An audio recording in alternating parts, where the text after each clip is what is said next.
What's up? What's up? What's up? What's up? What's up? What's up? What is up? How are y'all doing today? Hey, it is Sunday, and I am here with y'all today, guys. Thank you so much for catching this on a very late notice. As you guys have probably seen, if you've been following me, I was not. I was doing some traveling. I had attended the Thor world premiere out there in LA. So that kind of threw some things off. Couldn't really do our normal lives.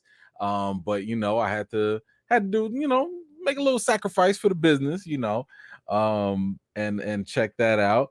And unfortunately I couldn't go live on Saturday because my wife had a nice little party celebrating her transition over to the Alpha what is it, Alpha Phi Alpha, I'm sorry, Alpha Kappa Alpha, excuse me. I'm not a Greek or anything.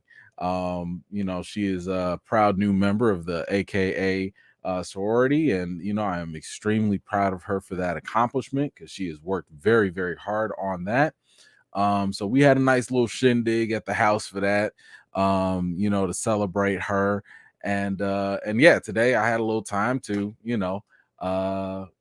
hang out with y'all and talk about the news from the week. Now, I will say this right now, there's not a lot of news. Like, the news has been very thin. So, shout out to the replay gang. I don't think you're gonna have a full 3 hours worth of stuff. But then again, never say never. I don't know. Maybe at the end of this, it is 2.5 hours. I don't know. But I did still want to come here and talk to y'all about it nevertheless. Let me see. I think I missed, because I saw someone say this to me in one of the comments. I forgot who it was, but they were like, "Man, like, you ain't give us a Kobe update in a minute." And I was like, "All right, I do have one. Can I share that one? I do have one Kobe story. And this happened like a week ago or something like that. So, okay. Kobe had we had taken him to the vet, and he had gotten like one of his shots or whatever. I don't know, for the worms or whatever it is. Whatever. He gets his shot, and because of this shot, it's causing him to get constipated, right? So he's not going. And I'm getting a little worried because I've never had a dog be constipated. I don't know how that works, So I'm researching, I'm calling up the vet, and they're like, wait a couple days. If it don't come, then let us know. I'm like, all right, cool, all right. And then they gave us like some fiber, what was this? Some pumpkin puree, all these little things to kind of help things move, get it going. I was like, all right, cool. So, a couple days go by, Kobe's not going. It's like day 3. He still ain't go. So I'm like, yo, Kobe, man, like, I'm gonna need you to do something now, bro, because this ain't a good look. So anyway, I went and bought him.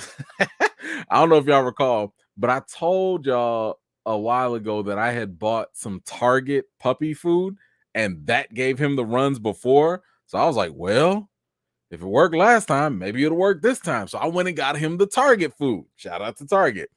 And lo and behold, Kobe was like, yo, we got to go. So I was like, all right, cool.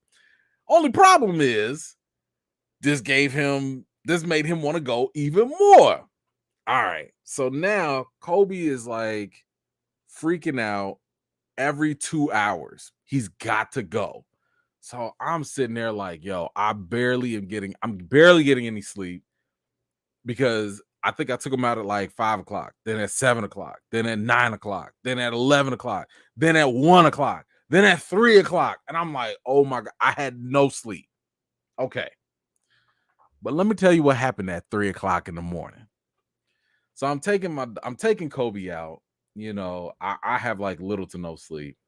And as I'm walking out, and I want you to remember this, Kobe has his collar on, and he has a lot of tags, so he makes a lot of noise when he's walking around. Ching, ching, ching, ching, ching, ching, ching, But, it's late at night, so luckily ain't nobody really out. We ain't really like disturbing nobody. All right, cool.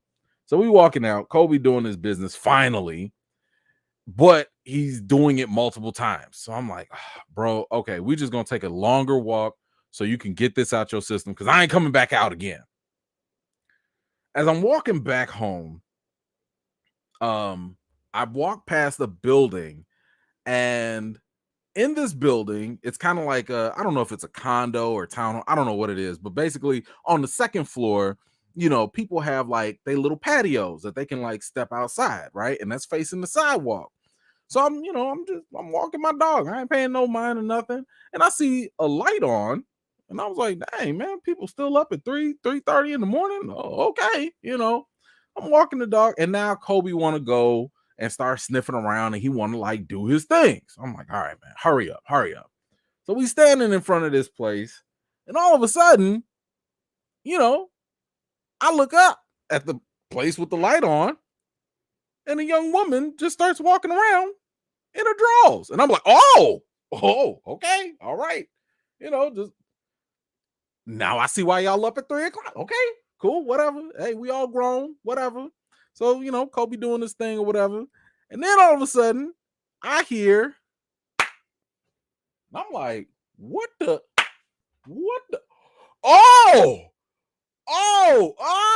It's going down at 3:00 in the morning. So I was like, well, whoa. Where are my pearls at? Okay, all right.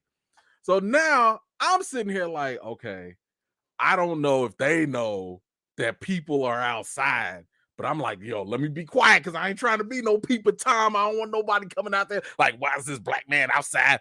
Outside my window. I'm like, look, just Kobe, hurry up, bro, hurry up. Kobe will not hurry up, and he won't move. So now I'm standing outside these people's window. They doing the cha-cha-cha. And I'm sitting here like, yo, bro, like, hurry up. Like, come on, hurry up. But I don't want to be loud because their window is open. So I'm like, all right, you know what? Let me just turn around because I don't want nobody just making this look bad. I turn around or whatever. And all of a sudden I hear ching, ching, ching, ching, ching, ching, ching, ching. Remember, I told you Kobe's dog tags are loud as hell. This dog is scratching his collar. Ching, ching, ching, ching, ching, ching, ching. I'm like, shut up! Because now it's making them hear all this rattling outside their window. And I'm like, bro, let's go. I don't care if you done it not, let's go. I'm sitting here freaking out because now I'm like, bro, you about to have the whole neighborhood thinking I'm a peeping Tom or something. These people doing their business. I'm over here trying to mind my business, and you over ching, ching, ching, ching, ching, all up on your dog tags, just waking up the whole neighborhood.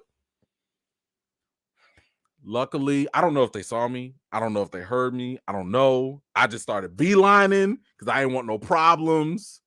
Because Kobe was out here dry snitching with his collar. Oh, anyway, that was it. That was my little Kobe story. First Kobe almost had me looking like an abusive pet parent, when he was having his little encounter with the other dogs and fighting, and while we walking away, he crying and everything, and I'm trying to calm him down, and people looking at me like, oh boy, look at him. And now he got me out here looking like the neighborhood peeping Tom and stuff.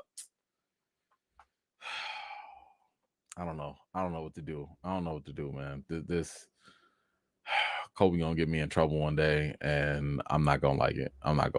Anyway, that's y'all Kobe update for the day. Let's see who is in the building today. Latrice, hello. Good to see you. Thank you so much for making it out. My man Johnny Washington, what's up, brother? Good to see you. Come on now, top vet. My squad in the building, Kristen Pratt. Hello, ma'am. How are you? Thank you so much for making it out. My man, Mr. Crush. Hello. Thank you so much. SJ Evans, another vet in the building. Come on now. Let's go. My squad here. Now back to back, my squad. Let's go. Rim 17. Hello, ma'am. How are you?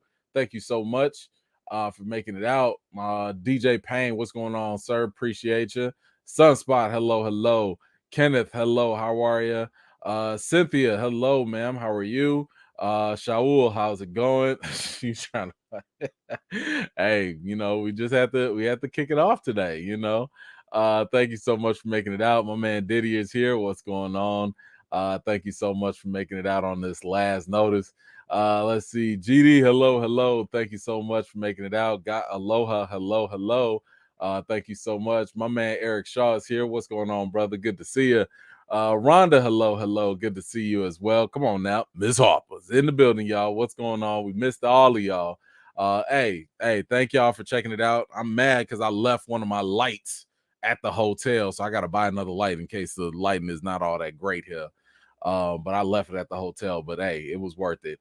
But thank you so much for making it out, man. Appreciate you. Alib, hello, hello. Thank you so much for making it out. Appreciate you as well. Who else we got? I think I saw somebody else. I know some folks gonna join us a little later. And I apologize again for the random timing of this. I know it's not our usual scheduled one, but we got to make it happen either way. My man Kev is in the building. What's going on, brother? Donna, hello, hello. Good to see you.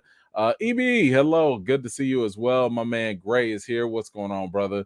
Thank you so much for making it out. Tyra, hello, hello. How are you? Mr. Seed, hello. How are you? Herbert, what's going on? Thank you so much for joining. AC, hello, hello. My man Coop the Bully, what's going on, brother? Good to see you. Leandra, hello, hello. Thank you so much for making it out. Pamela, what's up? How are you? Thank you so much for making it out tonight. My man Nelson, hello, brother. Good to see you. Then we got Just My Opinion Reviews. What's going on? Y'all make sure y'all subscribe to him right after this live. I believe, what was it, 6:30 Central Standard Time. He's going to be going live as well. Y'all can go catch him on his recap of the week too. Let's see who else we got. Robert, what's going on? Thank you so much for making it. Clay, I see you. What's up? What's up? Chill Spot, thank you so much for making it out tonight. I appreciate you. Prince, what's up? Thank you so much. Dwight, I see you as well. Let's see. Lou, hello, hello. Let's see, and shout out to everyone that is able to make it out today. I appreciate y'all so much for making it out today. All right, let's see. almost, man. Listen, I ain't want no trouble. No trouble. But yeah, shout out to everybody else that's made it out tonight. I appreciate y'all. Like I said, we're just gonna have a short one today. It's not that much news that's out, so we're just gonna have to make do with what we got. Let's see, what do we have? So first up, I don't know about y'all, but out of all the horror villains that have been out, in classic horror movies, I think Freddy Krueger has definitely been one of my favorites. Like, as a kid, I've always had a complicated relationship with Freddy, where like I would watch the movies, but I'd be so scared at the same time. I forget which Nightmare on Elm Street it was, but I think it was like 5 or something like that. But it was one scene where some little kid was looking under their covers, and it's so funny how like the covers can make you feel like that's the safest place to be, like you hide under the covers as a little kid. But then they showed like this little kid looking under the covers, going under the covers, and then all of a sudden Freddy grabbed them, and I was like, scared the Jesus out of me. But I've always been a fan of Freddy straight up. And Robert Englund, who's played Freddy since forever. He's always been like just such a classic when it comes to that role. I didn't really care for like the remake that they did. I know they made a new one. It was kind of like a prequel, and they had him being, like this weird. It was just kind of weird. It just didn't work for me. But according to Jason Blum from Blumhouse, and Blumhouse, if you know, they do a lot of good horror movies, and more of the low budget ones too. Jason Blum said that he could get Robert Englund to come back to return for a Nightmare on Elm Street reboot. A reboot. Let's see. In the interview, he said that I could make him come back. I could get anyone. Ellen Bernstein was 87, and I got her back for The Exorcist. And he's saying that basically he could do this again. He could make this happen. So, I'm conflicted. I am conflicted because, like I said, the last remake that happened was not that good. It just wasn't, in my opinion. It was kind of forgettable, honestly. But at the same time, I would like to see what you do with a new Freddy. Now, here's one thing I'm gonna say, because I remember that this was an issue when they redid Halloween with Michael Myers. And it was funny to me because, in case y'all remember, in one of the Halloween movies, Michael Myers came out there and he like killed a gay couple or something, and people were like, Michael Myers is homophobic. Oh my gosh. And I was like, so y'all do realize Michael Myers is a villain, right? Like, you do realize he's the bad guy. If anyone is going to be homophobic or racist or evil in any way, it should be the evil bad guy, right?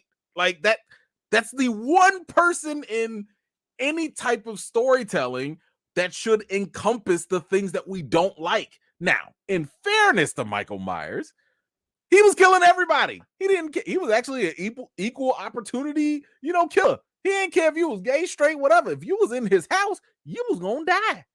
But I'm just saying, I don't see what the big deal is if villains do villainous things. And I say that because if we're going to do a reboot for Freddy Krueger, now, if y'all remember, Freddy don't care about nothing. Freddy was like one of the most vile, most evil, but he would do all of this with a sense of humor. So if anything, I would need Freddy to come in and make fun of everybody. Y'all remember, I told y'all this. I was rewatching Freddy versus Jason. And when I tell you, when the movie first came out, it was whack as hell. It was just so bad. But when I went back and rewatched it with like a more adult mind and understood the jokes a whole lot more, I was cracking up. This man told Kelly Rowland, dark meat. Woo! Man, I cracked up so hard when he called us as the dark meat. That's the Freddy I want. That is the Freddy I want. I want Freddy to come in. I want him to make gay jokes, racist jokes, transphobic jokes. I don't care, because he is the villain, and that's what villains do. That's what I want. So if they are going to do a Freddy reboot, I need him to be as terrible of a person as possible. And the fact that he can do things in your dreams, that with today's technology, come on now, you should be able to like go to town with the amounts of horror. So all I'm gonna say is a Freddy reboot needs to be done with care. You have to make this person like literally the worst of the worst of villains. And if you could make him kind of funny along the way too, I think that's a win. So if we can get that, I'm on board with it. My only concern with Blumhouse doing it is Blumhouse is really known for doing low budget horrors.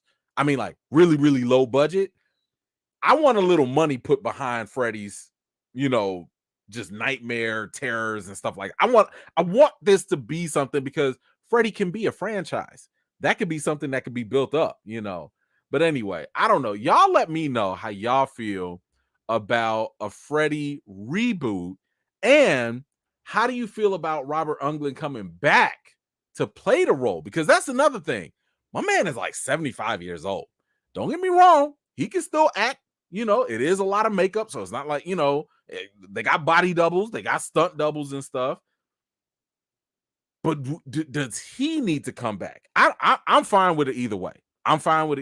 But y'all let me know how you feel about Freddy coming back as a reboot, or as a remake or whatever, and what you would like to see in a Freddy movie in today's age.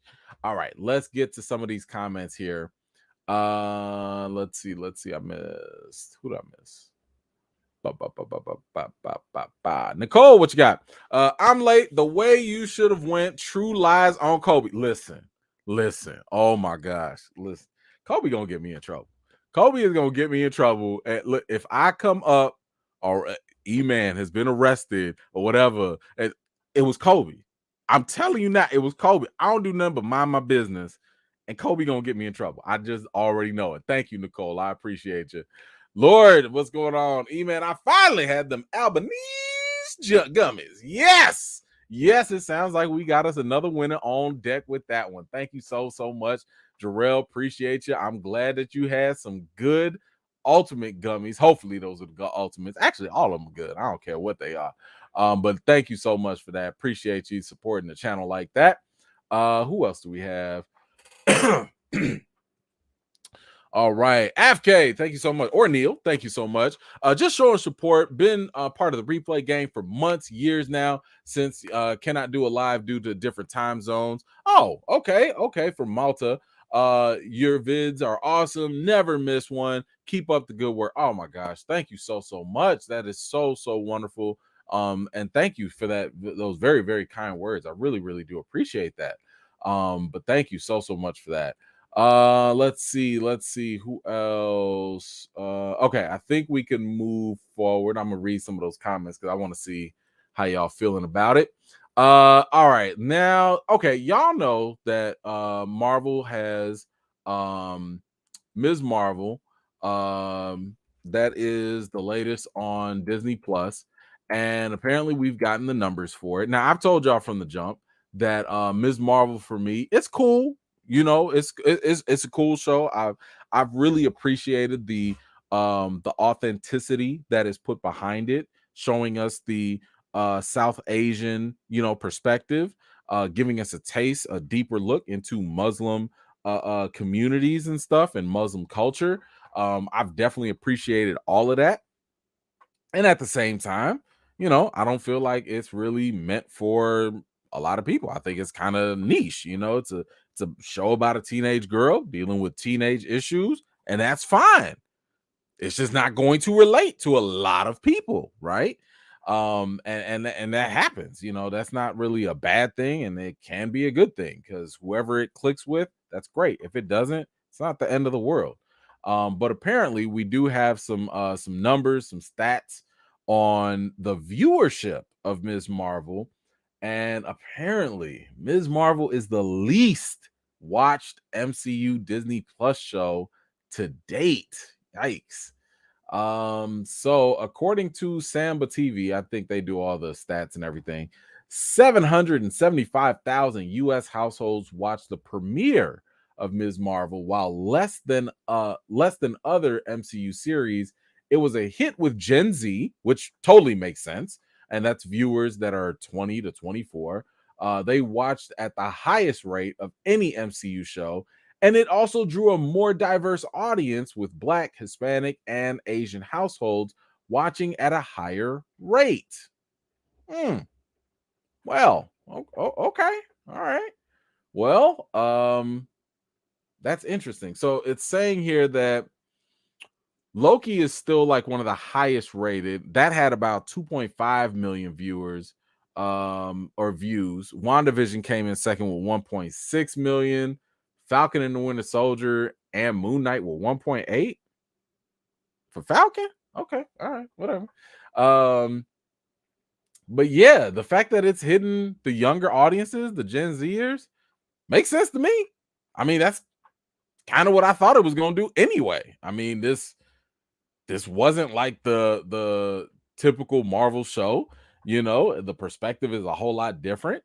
But I think it's a little interesting here that it drew more interest from like diverse households. So I guess the question is kind of like, why aren't non-minority households watching this? I mean, let's just be funky with it. Why aren't white households watching this? I mean, because to me, I think that it's always interesting to see something else from a different perspective. I find that stuff fascinating. Like I find it fascinating when we get something like Shang-Chi. I love Shang-Chi because I thought that it was really interesting to get that perspective. I'm enjoying Ms. Marvel because this is stuff I'm not used to. But I'm just wondering, like, is it Is it the religious aspect? Is it the teen aspect? But like, I don't know. I don't know. That's a little it's a little interesting, but I don't know. Y'all let me know what you think about Ms. Marvel so far. And why you think it is the least watched. Do you think it deserves to be the least watched? I mean, um, like I said, just because something is niche doesn't make it bad. It's just focused on a targeted group, of viewers. Apparently the young folks like it, and that's great for them, because that's actually great for Marvel, because that gives Marvel a way to continue building. Like, you want to grab a new generation of viewers to carry them into the next one and the next phase or whatever. I mean, that's a good long-term plan. So I don't know, y'all let me know how you feel about Ms. Marvel being the least watched, and but hey, at least it's scoring points for diversity. But let me know your thoughts there. All right, let me see, who do we have here. Hero Gasm 2022. Thank you for that. I'm actually enjoying Ms. Marvel a lot than I thought I was, more than Obi-Wan, but it isn't better than The Boys or Umbrella Academy.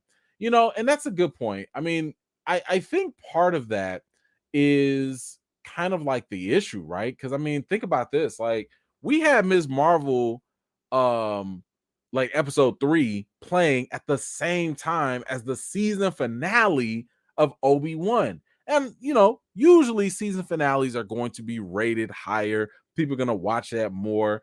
And I was just sitting there thinking, like, man, when I saw the articles and all the online chatter and the trends and stuff, Ms. Marvel was barely talked about because everybody was talking about Obi-Wan. And that crossover, I felt like, kind of hurt it. And it was like, dang, and you got to compete with Umbrella Academy, and you got to compete with The Boys, and you got to compete with like everything else that's coming out. Man, like, this is the point in time where scheduling is going to bite Disney in the butt. I mean, Disney, they've got Star Wars, Lucasfilms, and they've got Marvel Studios. So it's kind of like, it's too many cooks in the kitchen right now. Now granted, I'm gonna watch all of them, but only somebody's gonna suffer. Some show is gonna suffer, and I feel bad. We're gonna talk about it later. That for a show like Ms. Marvel that's happening during phase 4, which is like a big setup phase, it's like you really want to try and prop these shows up during the best times you can, because as we can see, there's a lot of competition out there. And if you kind of put them at the wrong time, it's not going to be in the best interest of the show. But anyway, thank you so much for that, Hero Gasm. Appreciate you. Latrice, maybe some people are waiting to binge Ms. Marvel. I'm mildly interested. It's very YA for me, but not enough for a week, 2 week watch. Fair enough. I mean, maybe, like, I don't know how many people are going to want to wait for it. I do think that this would be a show that would be better. It'd be better served as a binge worthy show. Now, I know that I have come out and said that, it's usually better week to week, but in these episodes, to be honest with you, there's not enough meat on the bones. There's not enough story each episode to be like, okay, I got so much stuff out of this episode of Ms. Marvel, I can digest this. Like, we could just hurry up, because honestly, the only thing that's really keeping this show vibrant right now, or keeping the interest for me, is the mystery. I want to know what's up with her powers, what's up with like the bracelets, what's up with like how does this affect the MCU. Once we get that, that's it for me. Like, once we get that big mystery, that's it. And right now it feels like they're kind of stretching it, and it's like, I wouldn't mind binging this. I would much rather binge it, just get through it and call it a day. Call it a day. But for a business side of things, for Disney, it's better for them to do this week by week to keep people interested. So I get that too. But if there was ever a show that needed to be binged, I think this would be it. So I totally get you on that, Latrice. I really do. Thank you so much for that contribution as well. Anyway, y'all let me know, how do you feel about Ms. Marvel? Do you think it should be binged, or are you cool with the fact that it's still going week to week? Let me know in the comments. All right, what else do we have here? Next up, we have Wesley Snipes. Now, Wesley Snipes has made it back into the news recently. And this was he was doing an interview. And unfortunately, now we know that Blade was one of the best things to happen to Marvel, because Blade's movie pretty much saved Marvel from bankruptcy, right? And we might not talk about Blade 3 because that just went a whole different direction. But Wesley Snipes definitely should and does get credit for saving Marvel. Matter of fact, Kevin Feige has even come out and said that Blade has saved Marvel. Like, there would be no Marvel Studios if it was not for Blade. So we also know that Mahershala Ali has been cast as the new Blade, and he is the movie is, I want to say the movie is going to start development next month in July. So it is going to start development there. They're going to start shooting and everything. But to this day, we got a multiverse and we got magic and time travel and all of that. And some people was thinking, yo, if we do a multiverse of madness, the least you could do is show Blade in there, right? I mean, y'all showed all the Spider-Man, in No Way Home. Why not show a little bit of Blade? Because the moment you show Blade, now you put the Blade movies officially in the multiverse, into the MCU multiverse. Well, unfortunately, according to Wesley Snipes, he has not been asked to cameo in MCU's Blade movie or in the MCU at all. Like, at all. He said here, no, not as of yet. I'm still working on my acting skills. So when I come up as an actor, maybe they'll reach out and say, let's have a conversation. Or maybe they don't feel I'm an ensemble player. Now, I feel like this was a little bit of tongue in cheek with that commentary, because as we know, I think most people can agree, Wesley Snipes is a fantastic actor. I've enjoyed him, his acting for, I don't know, since the 90s and the early 2000s. Like, he's been doing his thing. And even in True Story, the series on Netflix, he was fantastic in that, in my opinion. And unfortunately, as his commentary suggested, being not being an ensemble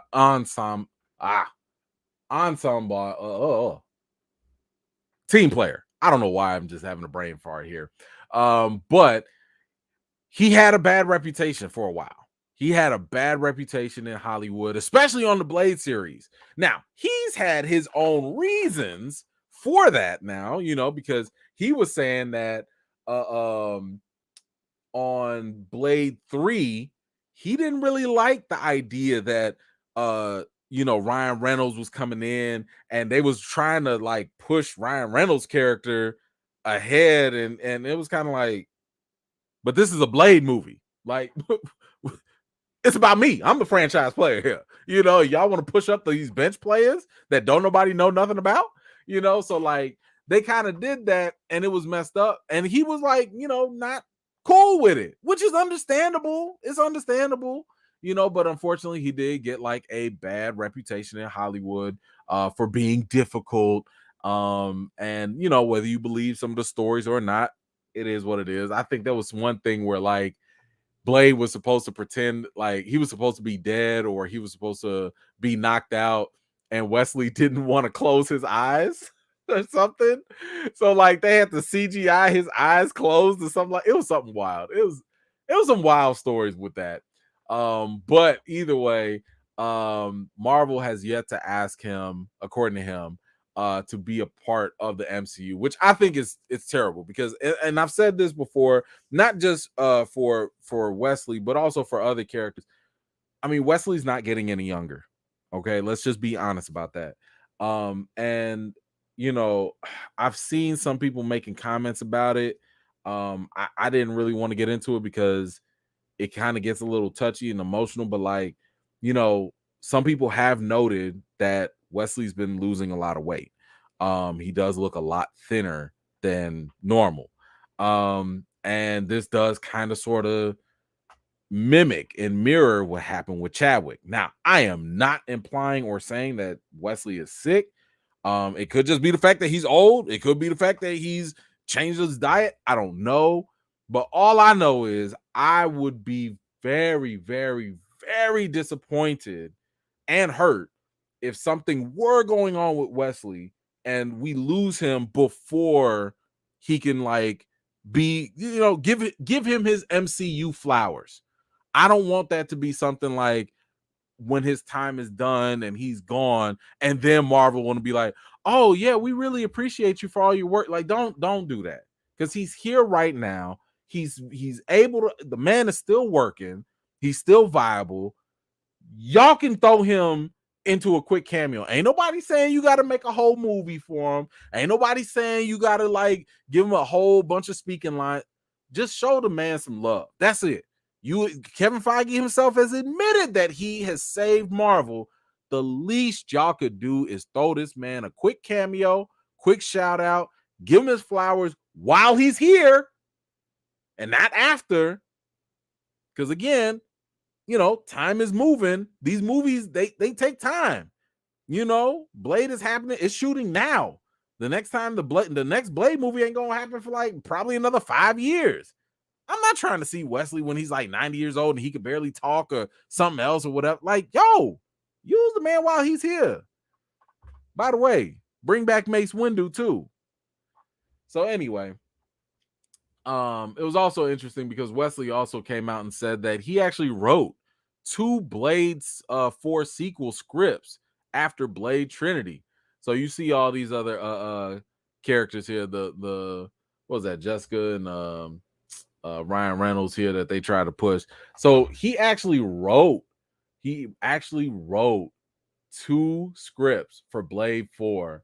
And what did he say here? He said, "We actually wrote 2 scripts. We have 2 versions of a story that would have fit well into the Blade world. But since we didn't go that route and we didn't have the knock on the door again, we tweaked them and now we'll use them for something else. So I got 2 Blade killers."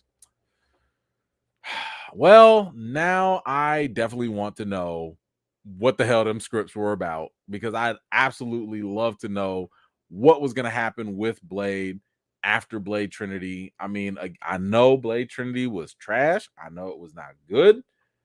Ugh, so bad. But I'd like to know what Wesley wanted to do for Blade 4. So now I'm gonna have to keep an eye out on whatever new thing that he's doing. I know he has a comic book. I think it's called The Exiles or something like that. So I wonder if he kind of took that Blade 4 script and maybe put it into that in some way, shape, or form. I don't know. But I'm curious. I am curious, and I definitely want to know. Like, if I ever get the chance to talk to him, I will absolutely ask him what was in store for Blade 4, like what would happen, like, you know, with Blade. I want to know. I'm curious. But anyway, how are you feeling about you know, Wesley Snipes Blade 4 sequel? How are you feeling about the fact that Marvel still ain't reached out to this brother yet to give him his proper on-screen flowers that he so rightfully deserves? I mean, Jesus, even a post-credit scene, like, we got the whole listen, this ain't hard. You got a whole multiverse going on. You got Secret Wars. You got the incursions. You got all this stuff happening. Y'all could throw this as a post-credit scene. Y'all could just throw this as a quick little something in there, you know. I don't want to hear no excuses. I don't want to hear them excuses. That's all I'm saying. Anyway, y'all let me know how y'all feeling about the Blade news in the comments down below. All right. Speaking of which, we got the Talented One. Thank you so much, Talented One. I think this is more about Obi-Wan than anything else. The hype can't be built up and focused on. Let's see how it ends with no competition. Sure. But there is competition. That's the thing with you're talking about Ms. Marvel. The boys are going to get closer to. Here's the thing. Let's see. We're on episode. We just got episode 6, so we got 7 and 8 coming up. That 8 is going to be like the last episode, I believe, for the boys.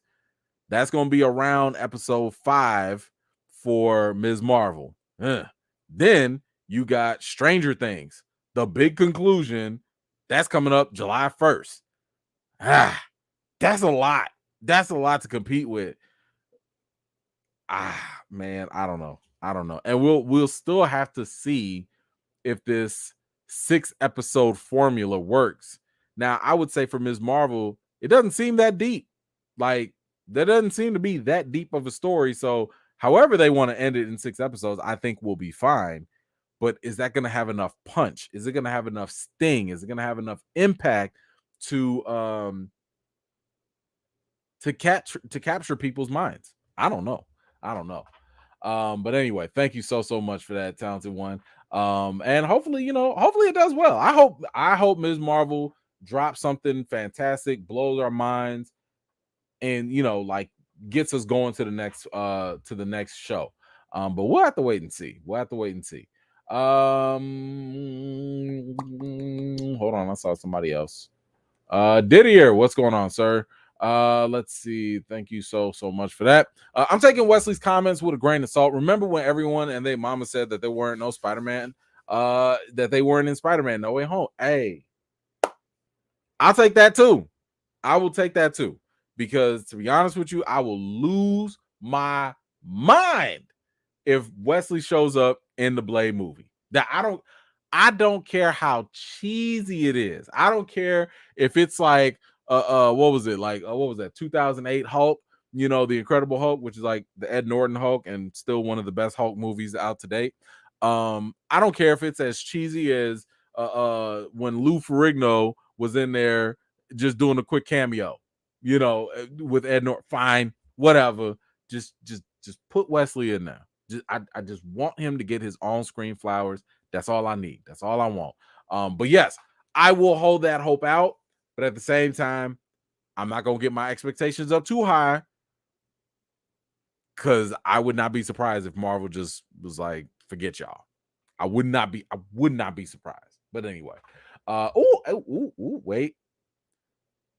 Put a feather in that. Hold on to that thought, because Marvel does listen to the fans. We're gonna talk about that in a little bit, but Marvel does listen to the fans. So we'll see, because I'm saying right now, bring him back. Let's see. Wait. Hold on. I got Latrice back at it. Wesley is a good writer. He wrote a fantasy novel. Yes, indeed. That's what I'm saying. Like, let me see what happens. Let me see what this man has got cooking, what he had up his sleeve for this, because I think it'll be fantastic. So I'm totally interested in seeing what he had in store for this character, because this is also something that Wesley's actually cared about. He really does care about Blade. Like, he's always shown appreciation for the role. At the same time, he has not like been tied to the role where he's like, can't nobody else play him but me. He's also humble enough to understand that Blade is bigger than him, which is why he's passed that that mantle over to Mahershala Ali with grace, and he was just like, yo, you got this, but anyway, we'll see. But yes, Marvel does listen to the fans. Marvel listens to the fans, and we are going to show how and why that is coming up very, very soon. All right, let's get to what's the next topic here. Oh, okay. We're speaking about Marvel, but a different type of Marvel. All right, Sony's Kraven the Hunter. All right. So, as y'all know, Sony has the rights to Spider-Man characters, and because the Spider-Man characters are pretty much all his villains, they are going to do whatever they can to milk and stretch every and any side character that they can. We've seen them do it with Venom. Meh. We've seen them do it with Morbius. And now Kraven the Hunter is going to be next up. I believe filming has wrapped on that already, so they already are So they're in the last legs of production with that. And then of course after that you got Madam Web and what is it? Whatever. You got Bad Bunny playing some character that was on 2 pages of a comic book one time. Whatever. I don't care. Whatever. But Sony is going to they're gonna do what they can with these characters. So now what I will say this: when they cast Aaron Taylor Johnson, I was actually happy because he's a fantastic actor. Aaron Taylor, if y'all recognize him, you know, Quicksilver, Kick Ass, all of that. He's a really, really good actor, and you're gonna see him in Bullet Train with Brad Pitt. Also, very, very good actor. I am always impressed when I see him because a lot of times he'll be in a role and you'll be like, wait, was that him? Because he'll transform that much as an actor should do. But he was interviewed about Kraven, and this is what he was saying here about the character and the role. He said Kraven is one of Marvel's most iconic, notorious anti-heroes, Spider-Man's number one rival. Timeout. What? No, he's not. Like, what are you saying? What are you saying? Like, none of that. None of that is true. None of that is true. He's not one of the most iconic. He's just not. I mean, let's just be real about this, okay? Like, this what did Mario say? It's a little cap. It's a little cap, okay? He's not the most iconic, and he's definitely not Spider-Man's number one rival. Okay, like Green Goblin, Venom. You could say those, you know, maybe even Dr. Octopus, maybe. It ain't you, bruh. It ain't you. Stop that. That's a little cap. But let's go back. Let's go back to what else he was saying. He went on to say that Kraven is not an alien or a wizard. He's just a hunter, a human with conviction. And the next description that is throwing some fans, as Johnson confirmed that in the movie Kraven is an animal lover and protector of the natural world. What? Hold on. Let's go back here. Let's look at this. Y'all see my man's jacket? Y'all see the vest? You see how he got Scar or Mufasa all on his back? Like, and he an animal lover and protector of the natural world. What? You do like Kraven's whole goal in the comics was to hunt animals and like mount them on his wall as trophies.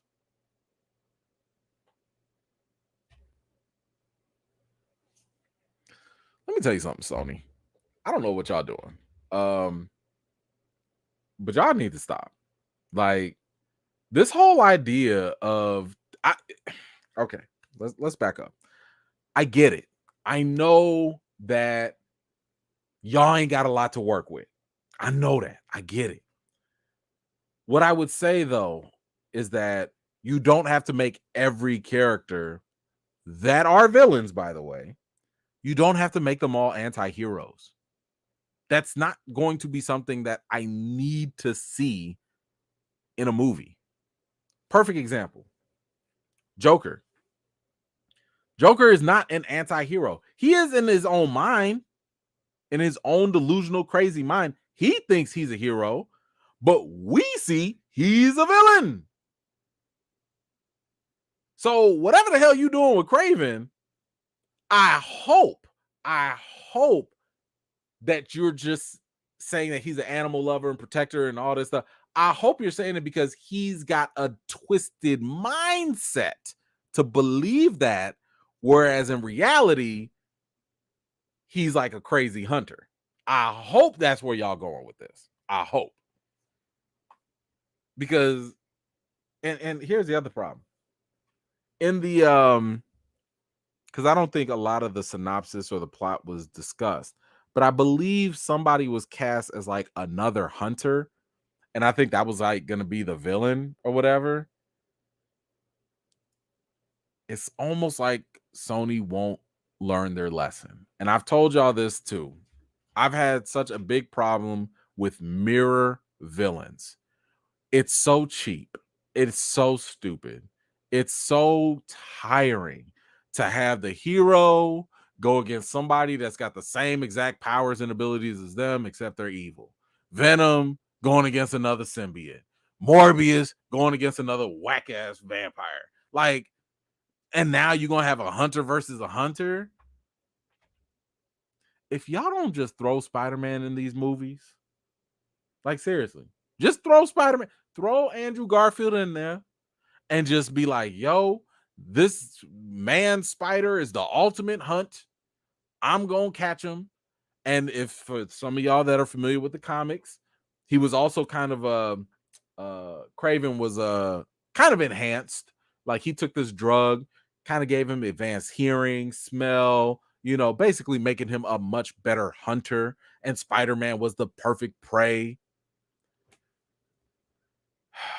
I will watch it with an open mindset. I will tell y'all now, I'm not going to be convinced by the trailers because Sony will cut a good trailer.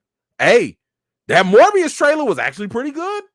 I'm not gonna lie, that when that Morbius trailer dropped, I was like, oh, okay, with the colors and the schemes, okay. And Sony can usually get a good actor. Tom Hardy's not the worst actor as Venom. He's cool. Jared Leto's a pretty good actor, and he did a good job as Morbius. The movie sucked, but he did a good job. Aaron Taylor Johnson, he's a good actor. So I'm not trusting the actor. I'm not trusting the trailer. I'm definitely not trusting this interview. I'm gonna have to wait and see what this movie holds because I don't. This is not giving me positive vibes to feel good about the movie. It's just not. And I'm looking at the track record. I'm looking at the track record of what they trying to do. You know. Oh, good point. Hold on. D Steels, what you got? Craven's family is also wild. Yes, that is also true. Good point. Thank you for that. Because what is it? His stepbrother is Chameleon, you know, in the comics too. I don't know if they're going to keep that going or not. Who knows?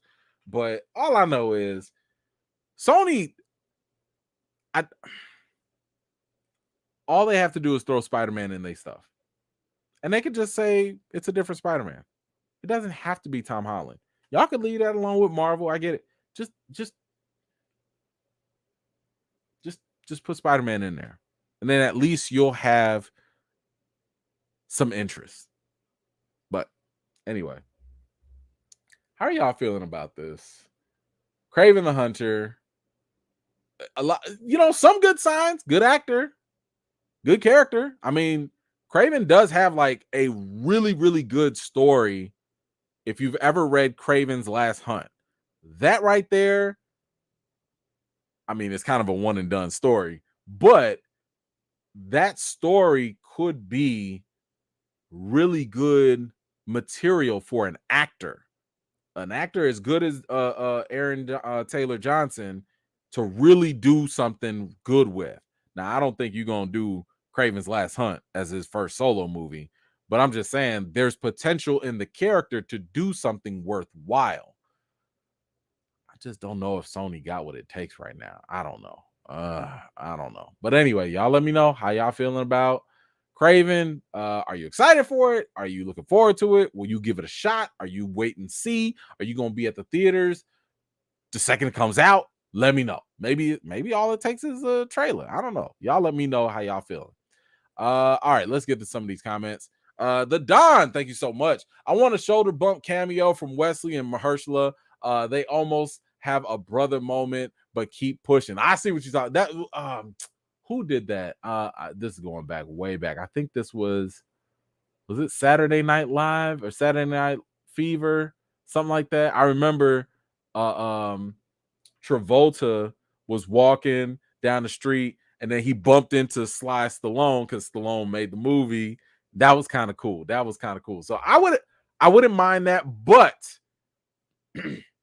personally, the nerd in me, I want more than just a quick flash. I want something that actually says yo, not only are we saying thank you, Wesley Snipes, because I think what you're talking about is good to be like, yo, thank you, Wesley Snipes, right? But I want something to be like, thank you, Wesley Snipes, and thank you, Blade. You are now part of the MCU. We would not have the MCU if it was not for you. So I want to see something like that. I want to see Blade brought into continuity some way, shape, or form officially, so that way people could be like, okay, this is the real start of the MCU. But anyway, thank you so much, Don. I appreciate you for that. Thank you for that comment. Let's see. Let me make sure I didn't skip nobody else. I think we're all caught up. Anywho, let's get on to the next thing. Oh, finally. Okay, let's get to this. Let's check something out real quick. I had seen somebody was talking about this trailer, so I wanted to watch this with y'all so y'all know what time it is. Wait, that's not it. What are we doing here? Hold on. Where is it? No, we're gonna wheel this out. Let's wheel it out.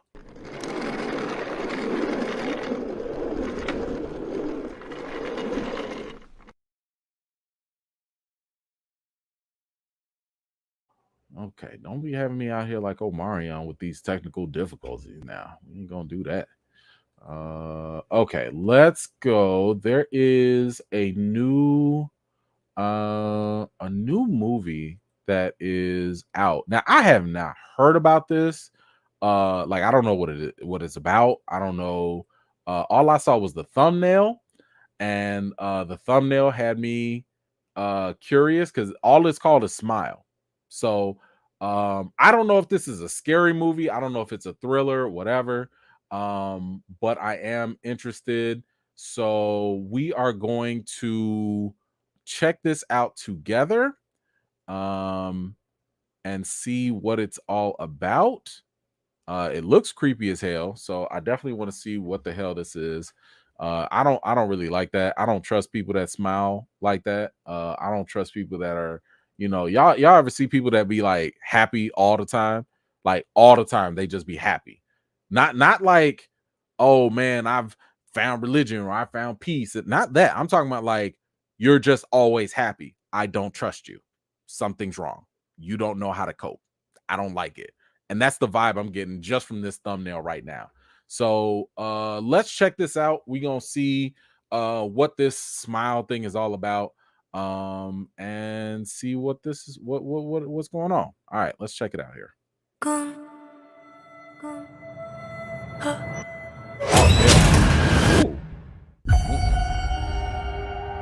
What is it you like to talk about? My patient. Oh. Hi. I know you're nervous. I just want to have a chat. I'm seeing something no one else can see. I don't like this music either. It's smiling at me. Oh my God!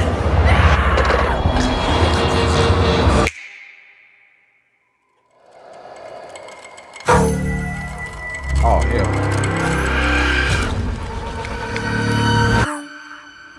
Oh. Yesterday, a patient in your care died brutally in front of you. I need to find an explanation for what happened. This the Joker? It's smiling at me. It's smiling at me.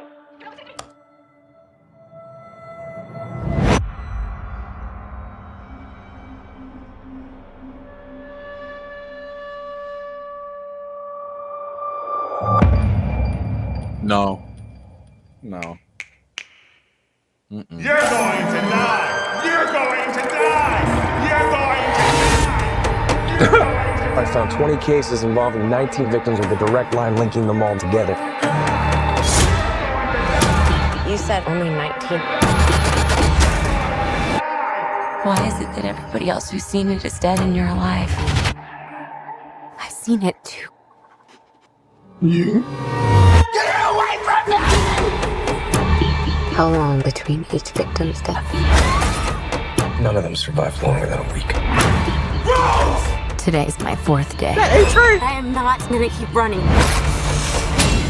I have to face it. How does it make you feel?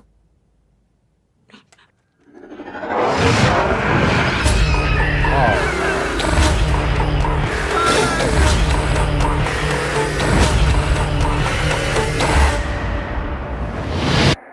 I'm just really scared that something bad is going to happen.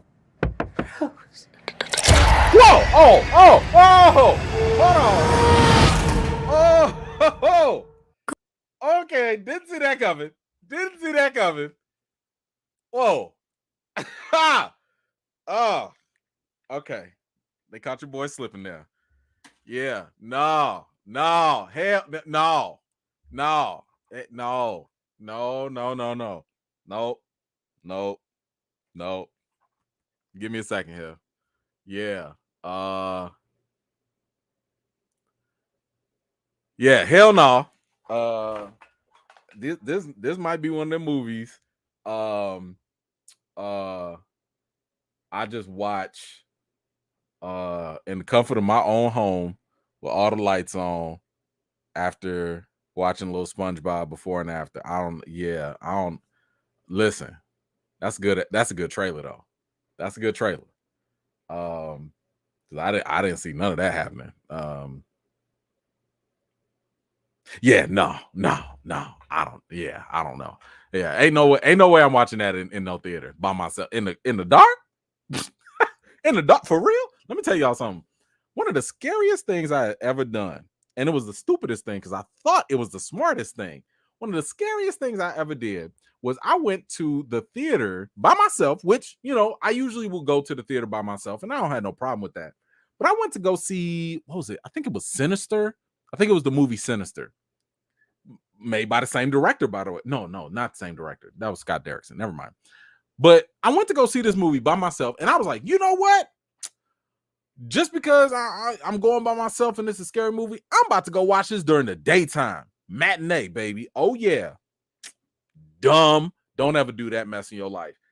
Just because it's daytime out there, don't mean that it's daytime in the theater. Because when you sit in the theater, by the way, and nobody else is in there with you, and all them sounds and scary things popping and everything all around you, it is the scariest thing you could do with any scary movie. Going to a big old theater with nobody else in there, and it's pitch dark.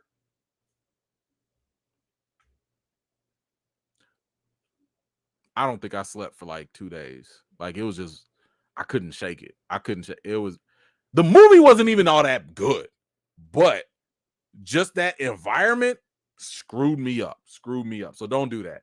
Anyway, I'm gonna check this out from afar. You know what I'm saying? Like, I'm gonna check it out from afar. Like, I'm gonna check it out, but I'm gonna just be like, what's going on? How y'all doing? Hold on. Let me get my, just in case. Let me get my light. Just how y'all doing? Okay. All right. No, I will not put my phone away. No, because I just okay. Yeah, that's how I'm gonna watch that movie. So who said that? Let's watch it again. Who said that? Nah, bro. Hey, look, you go on to YouTube. You can go watch that yourself. I'm straight. I'm good. Y'all want to see that again? Are you serious? Y'all want to see this again? I don't know what's wrong with y'all. Something wrong with y'all. I can't do that. No, I'm good. Listen, I will watch this movie in okay, look, real quick, because I don't know what's wrong with y'all. Type 1 if you want to see it again. Type 2 for no. I'm gonna wait for y'all because I don't know what's wrong with y'all. Just 1 if you want to see it again. 2 for no. I don't know about that. Let's see. 1, 2, 1, 1. Oh, hold on. 1, 2, 1. 1, 2, 1, 2, 2, 2. 1, 2, 2. Mara, you just want to just violence. 2, 1, 2, 1, 2, 2, 1. Jesus, why are y'all like this?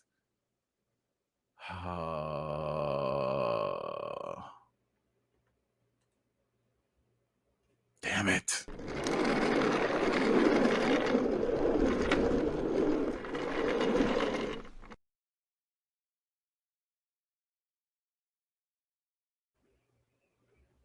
All right, whatever. Y'all don't. I don't know why you guys are like this, but fine. Let me get this back and get to see the creepy people on the screen again. Don't like none of them. I don't like none of them. All right, we're gonna watch this creepy old trailer again because y'all just love punishment. All right, here we go. Smile.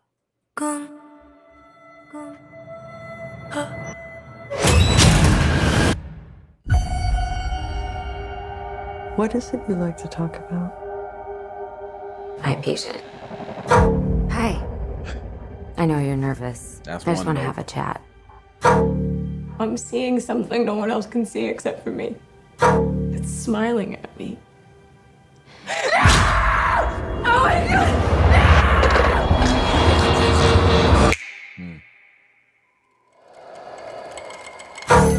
What the hell are them?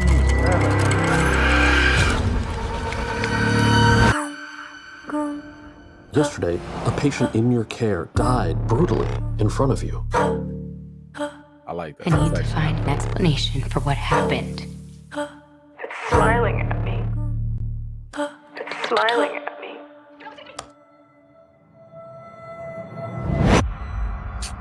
Keep on walking. You just gotta keep on walking.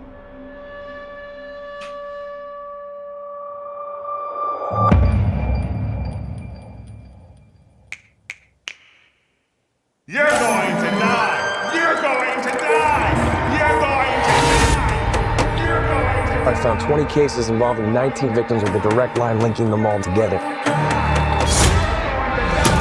You said only 19. That's the creepy Why is part it right that there. everybody else who's seen it is dead and you're alive? I've seen it too.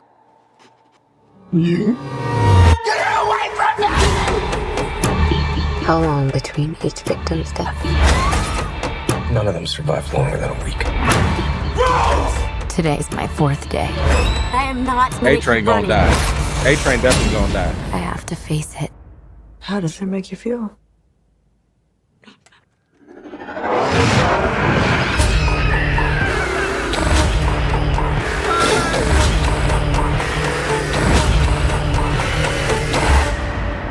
What was that on fire?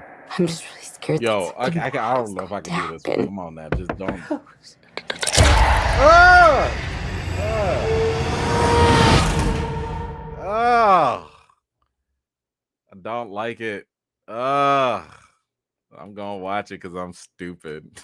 Oh my gosh. Listen. Okay. All right. This gives me first and foremost, let me just say, because I love horror movies, I am always gonna give a shot to something that's different. So if you've given me something new and unique from the horror genre, you got me in there, right? This reminds me of It Follows. I don't know if you've ever seen It Follows, but It Follows was it kind of felt like a similar thing, like people would see something and other people couldn't see it and all that other jazz. I hope that it doesn't copy It Follows and it kind of sort of takes it and does something a little bit different with it. Man, this trailer was that was good. That was a good trailer. That was a good trailer. Like the music, the sound, the shock value. I like that. And I like the fact that hopefully what we saw with the whole TikTok head, the clock head or whatever, I don't know.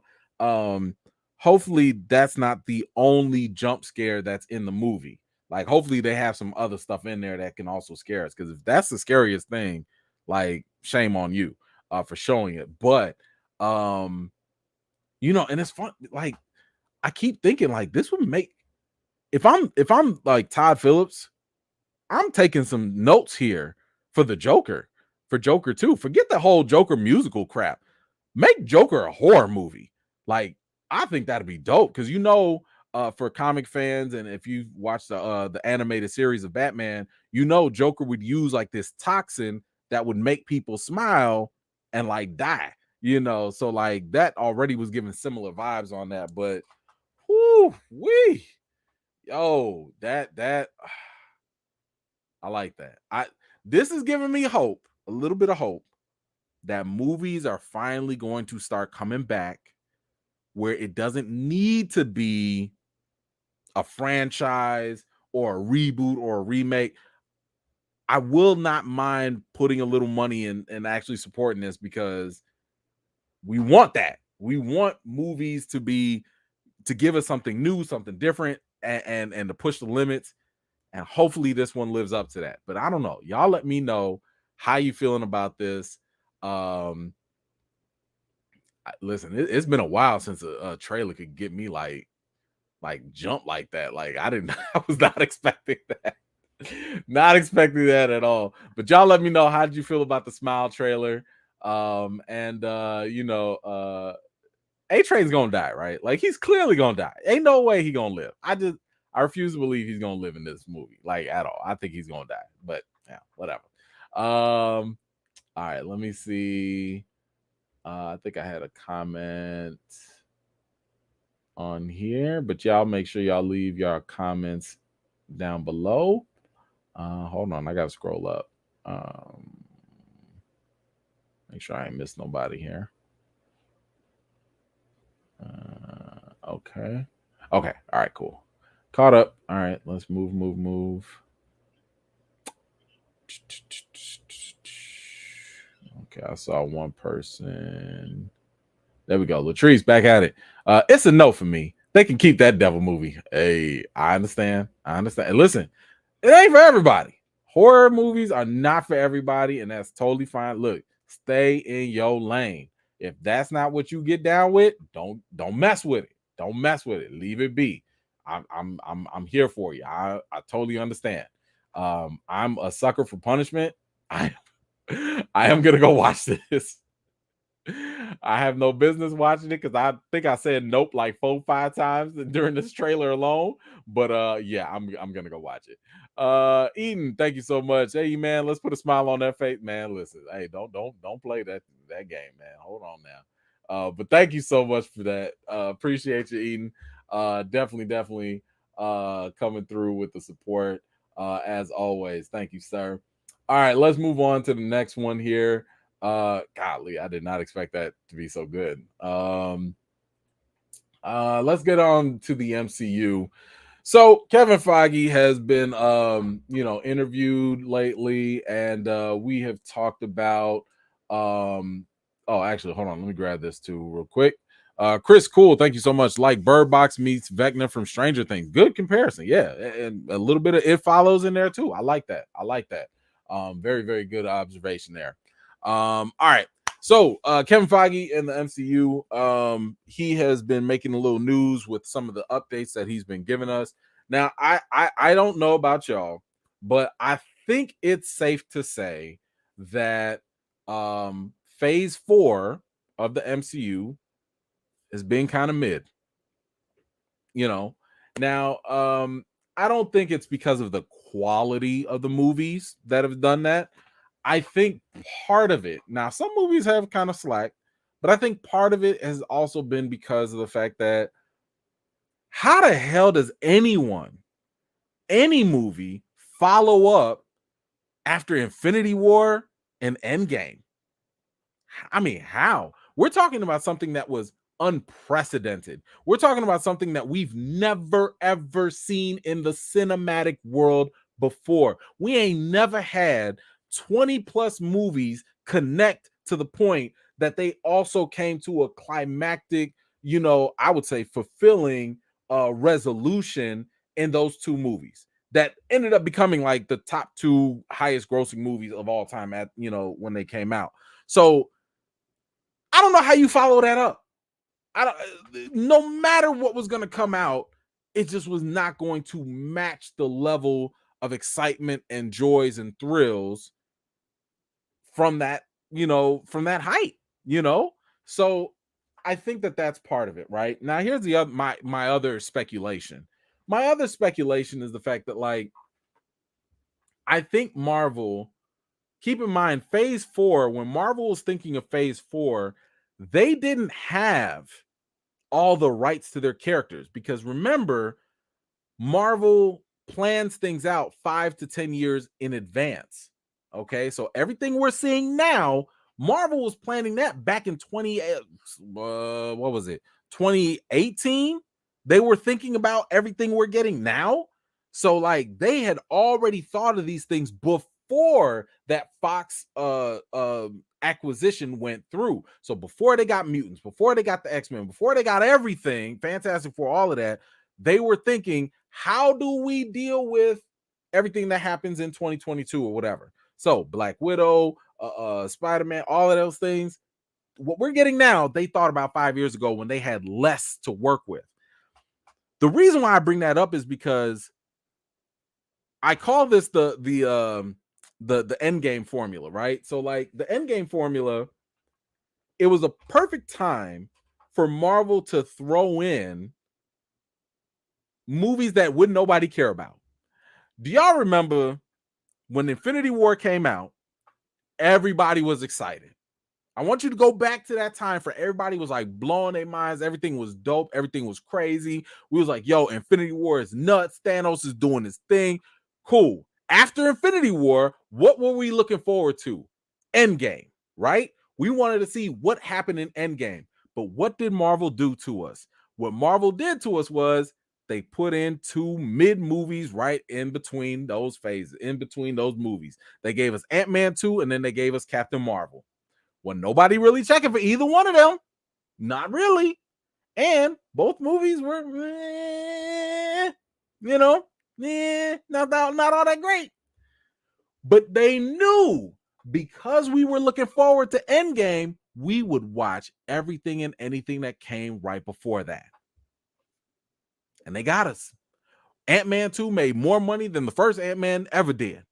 The Captain Marvel made $1 billion and is probably one of the most lower tiered Marvel movies to date.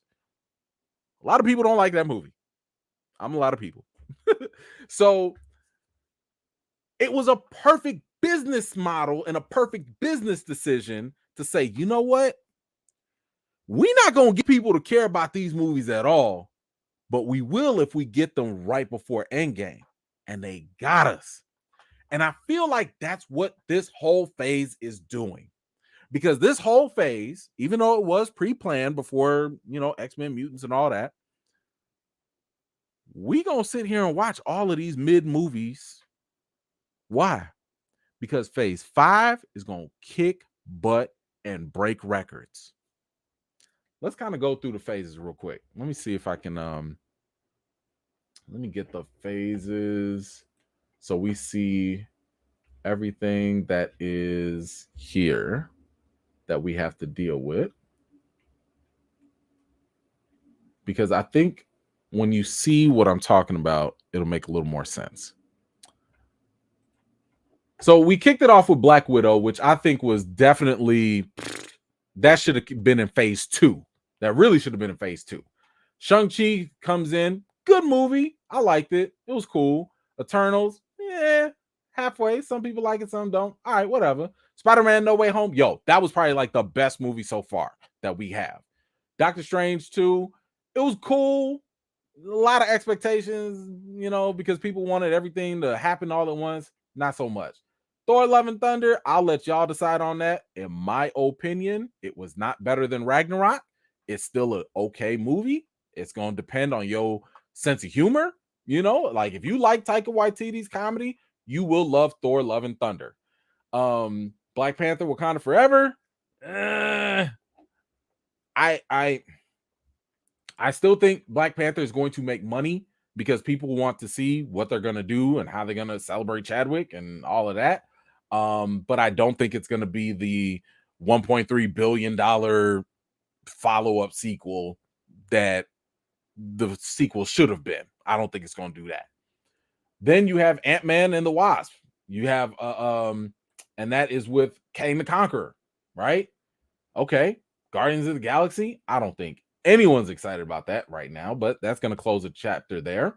Then you have the Marvels. Hey, Ms. Marvel, Monica Rambeau, and Captain Marvel going to team up and do something, I guess, with Secret Wars. Then you have Fantastic Four. Fantastic Four is going to wrap up everything. So all of these things here definitely feel like more setup than they do, I guess, really good, solid standalone films, and then you couple all of that with the Disney Plus shows, because the Disney Plus shows are also doing a lot of work. And now all of this is coming from what Kevin Feige had mentioned in the interview. And he said that he promises that the MCU that the next saga will become more clear as Phase 4 nears an end. Now, here's what he actually had to say. As nearing the end of Phase 4, I think people will start to see where this next saga is going.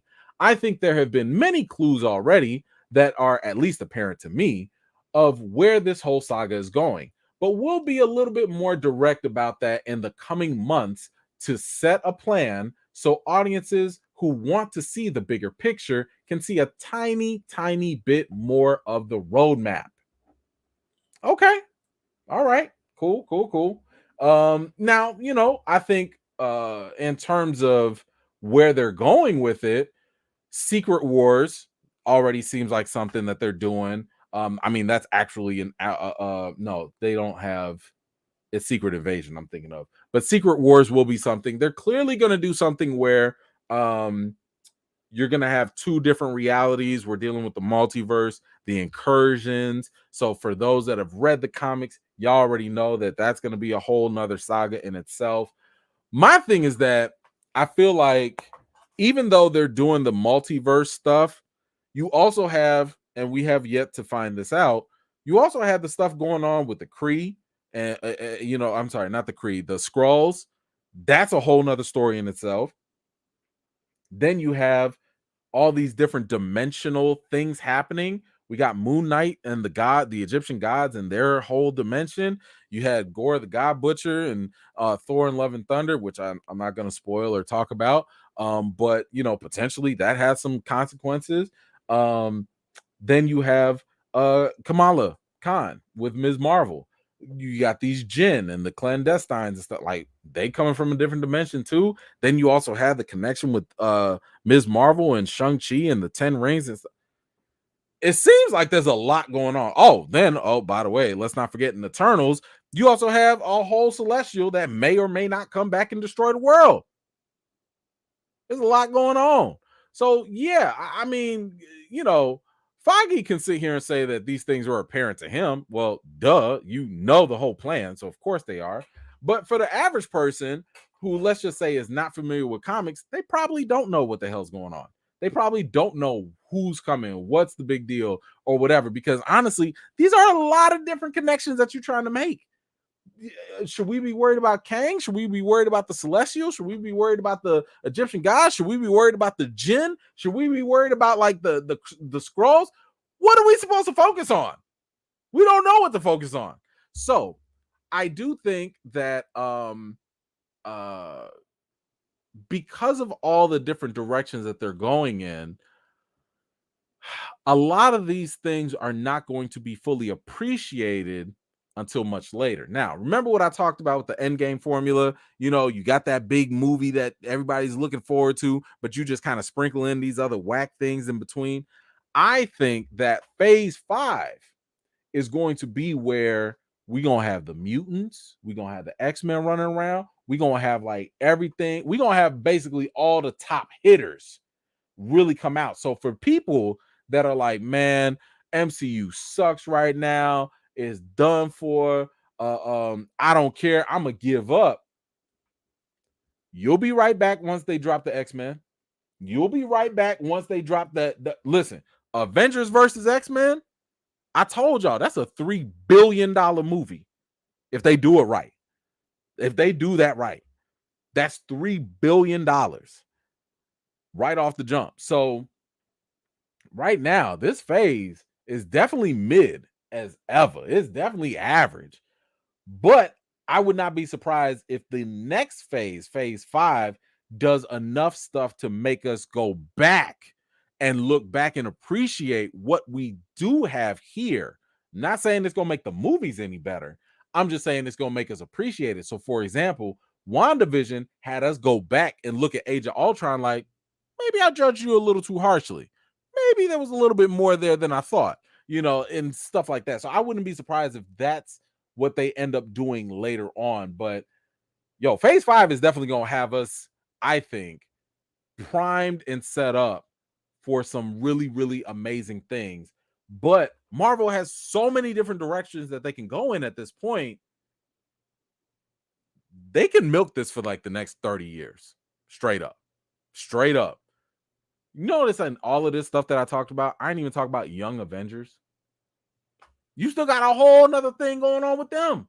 So it's a whole lot of stuff that Marvel can do. So y'all can miss me with all the Marvel's gonna just have to reboot, and when they reboot, when they gonna reboot? They gonna reboot when we dead. They don't have to reboot. They got way too much going on right now. What else there was? Oh, so here's something else though. So in addition to all of this stuff, now he said that we're gonna learn these things in the coming months. And I mean, the coming months, we do have a couple things to look forward to. Like I said, Thor Love and Thunder is going to be a thing. Black Panther is going to be a thing. To be honest with you, I don't think either one of these movies are going to show us very much, in my opinion. I won't say why, but I don't think that Thor Love and Thunder, because obviously I can't spoil nothing. I don't think it's going to reveal the hints that Kevin Feige thinks they will. I don't think it will do that. There are some interesting things that it sets up, but that's for deep comic book lovers. They will understand that stuff more. The average person is not going to make the connections in Thor 4 to have them get excited. Black Panther 2, I also don't think is going to be that big of a hint. It might have some subtle things for the Disney Plus shows. Obviously, Ironheart, Riri Williams will be premiering in there. That's a good little setup for her. Maybe there's a setup in there for Doctor Doom, because I've said that because you don't have your main character, T'Challa, in Black Panther 2, the best thing you can do is throw a lot of other shiny things at us to distract us from that point. So I would not be surprised if Namor, gets a show or something. I wouldn't be surprised if Marvel would hey, post-credit scene, boom, Doctor Doom. Hey, everybody's going to be excited about Doctor Doom. Hey, all this is great. Oh, Doctor Doom is here. Now we don't have to think about T'Challa. Now we don't have to think about the fact that he got replaced. Now we don't have to think about the fact that he's not going to be recast or whatever. I wouldn't be surprised about that. But Ant-Man and the Wasp: Quantumania, now that is going to probably be when we really get something tangible, something clear, because you're going to have Kang the Conqueror finally show up. But that doesn't happen until next year. So whatever Kevin Feige is talking about in terms of the next couple of months, maybe he's talking about in terms of the Disney Plus shows, because the next couple of months we have She-Hulk, and then there's some sort of Halloween special. I think that might be Werewolf by Night. And then you have the Guardians of the Galaxy holiday special. I guess. So I'm just saying, if these, shows within this year, She-Hulk, Werewolf by Night, Guardians of the Galaxy, maybe Secret Invasion, maybe that does it. Maybe that gives us the insight. Maybe that gives people the hope that they're looking for the future of the phases. I don't know. But I know one thing. Kevin Feige just recently, so during the virtual conference for Thor: Love and Thunder, and if you were following me, I also reported on this too live on Twitter. Kevin Feige did make a very good announcement, which was that Marvel is going to be back at San Diego Comic-Con for the first time in 3 years. Last time they were there, it was like 2019 or so. And if you recall, they made some big announcements. That's when we learned about Jane Foster coming in as Mighty Thor. That is when we learned that Mahershala Ali had been cast for for Blade. It's also where we learned that mutants were coming. Kevin Feige just kind of threw that out there. So I am definitely looking forward to Marvel coming back to Comic-Con, because that is probably when we are going to get much more clearer news and a much more clearer roadmap to what they're trying to do. Now, man, I wouldn't mind going to Comic-Con. I think I actually got approved for press credentials. I think I got to check, but I have no idea about trying to get into Hall H. I hear people be trying to like spend the night, just to be in there and all that stuff. And I'm like, man, I don't know about all that. Like spending the night in line just to get into a room. I don't know. But if I can go to Comic-Con, I definitely would. So I'll see. I got a lot of trips that, unfortunately, I'm not at the level where and this is not like a pity party or nothing like that, but I'm not at the level where I'm where studios are flying me out all the time for everything. I got lucky with that last Disney thing. But everything else, I gotta save my money up. And honestly, I got like award shows and different things that I gotta go out to. So I don't know if I'll be going to Comic-Con or not. If I can, sure. If not, I'll cover it some other way. But I don't know if I'd want to be standing in line overnight. I stood in line for one thing in my life, and that was for the PS3. I had gotten one of the original PS3s. That was back in the college days. That was the last time I did that. I ain't never doing that mess again. I'm too old for that. But anyway, it will be interesting to see what announcements come from San Diego Comic-Con from Marvel, because for a while Marvel was like, we're not gonna do Comic-Con and we're gonna do our own thing. Marvel is so big that they can do their own thing. So it's interesting that they are gonna do that, because they still have D23, which is like the Disney celebration, which is kind of like, what are y'all gonna like? Are y'all gonna give some news at San Diego Comic-Con and then some news at D23? I don't know. But hey, that is what it is.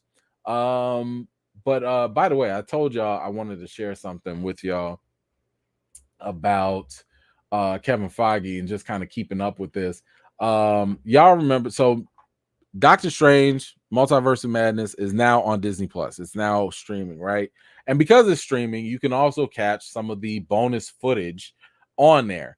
And with some of the bonus footage, I think it was like on the director's commentary or something like that, Sam Raimi had been talking about one of the cameos, which was Reed Richards by John Krasinski. And he had something very interesting to say from Kevin Feige. And sorry for some of y'all that were hoping for this. I mean, this is not 100% confirmed, but take it with a grain of salt. But apparently there might be some bad news about John Krasinski as Reed Richards from Multiverse of Madness.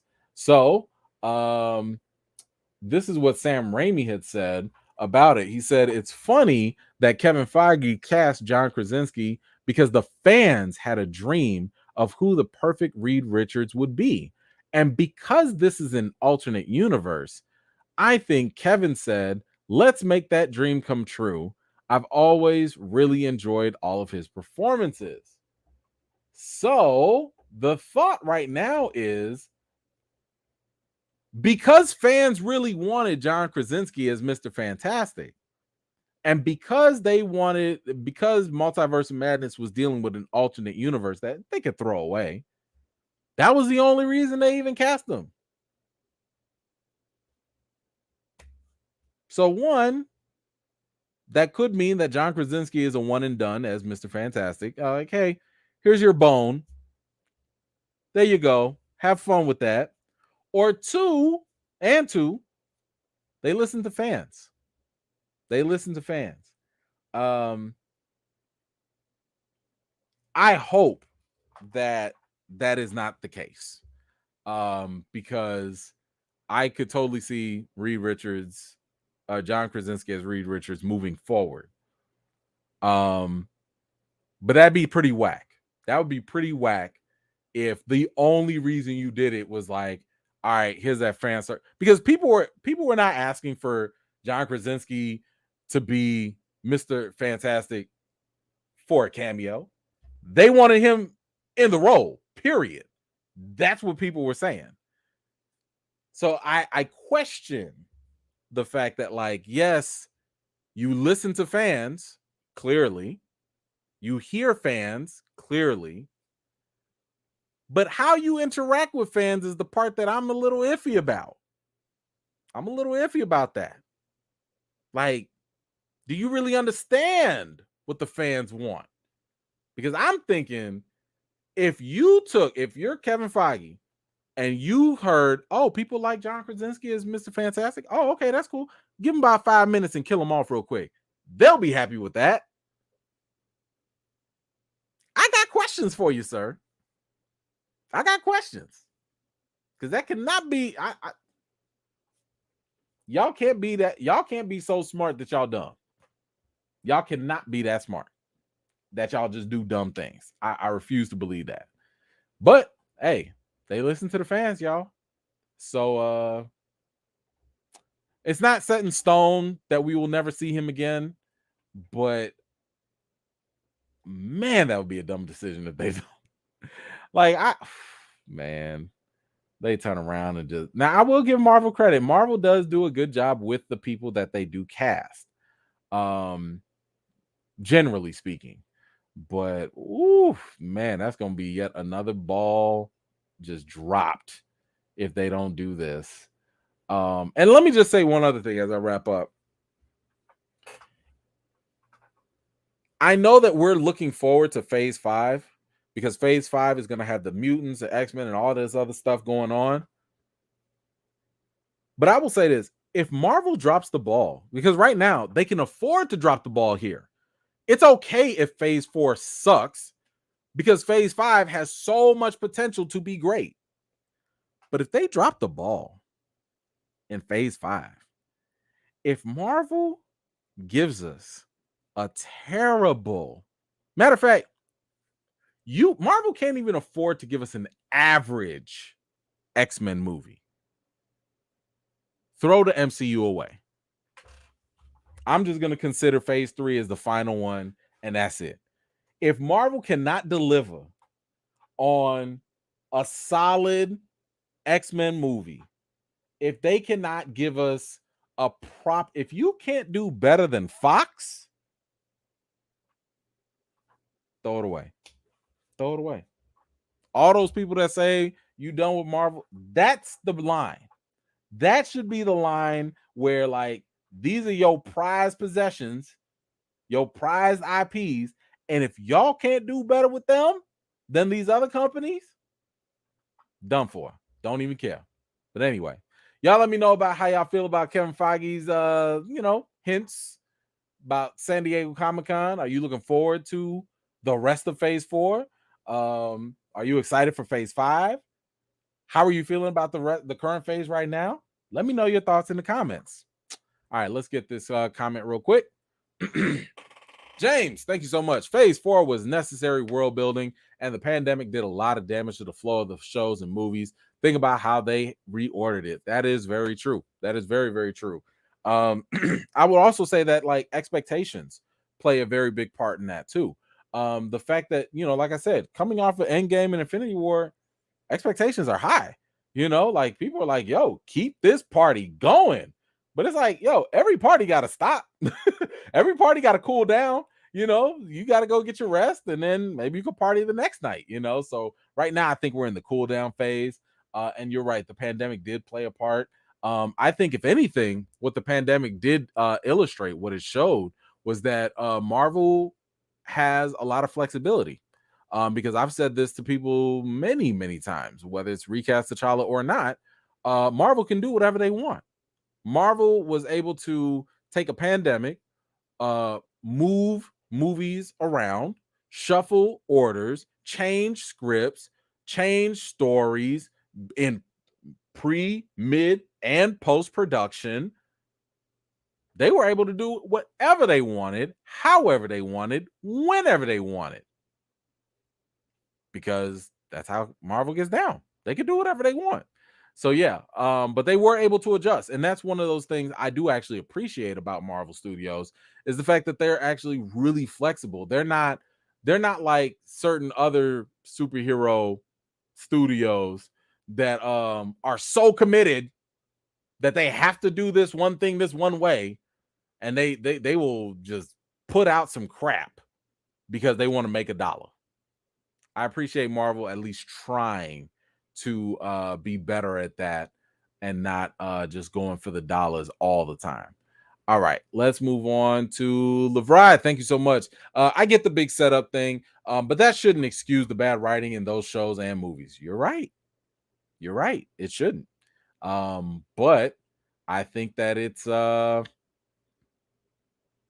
fortunate. They're fortunate because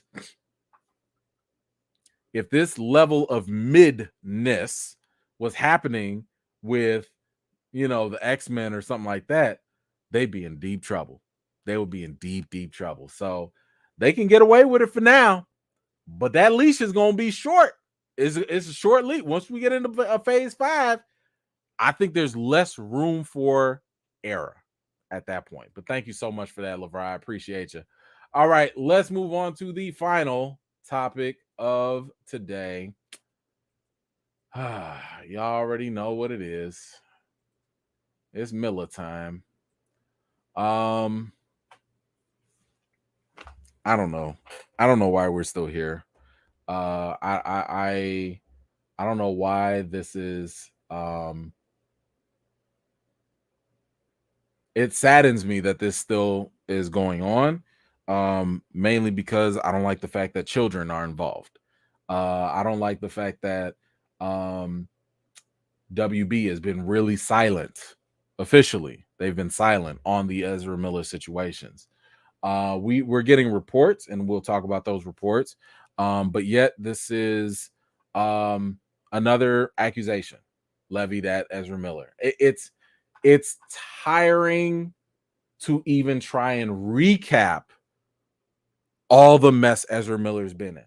Assaulting women, throwing chairs at a woman, getting arrested, breaking into someone's house and trying to steal their wallet and their passport, threatening people with violence, getting restraining orders placed on them, accusation of grooming an 18-year-old that is, that their parents are trying to file a protection order from, another accusation that we just talked about last week that was levied against Miller for trying to have inappropriate actions or moves or whatever with an 11-year-old at the time.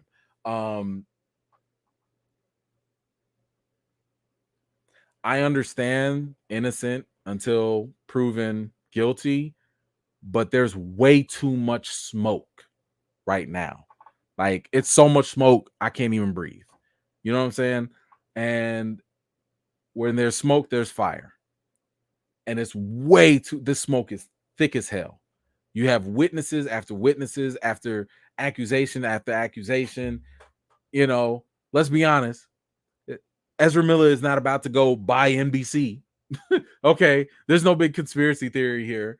The mere fact that people are coming after Ezra Miller with accusation to accusation, and they're putting legal muscle behind this, it's not a good look. And I've said this also, even for WB, the fact that WB is silent about all this, it's also not a good look, because I understand the compromising position WB is in. WB is in the position of like, yo, We spent $200 million on this. $200 million on a movie that's already shot. It's done.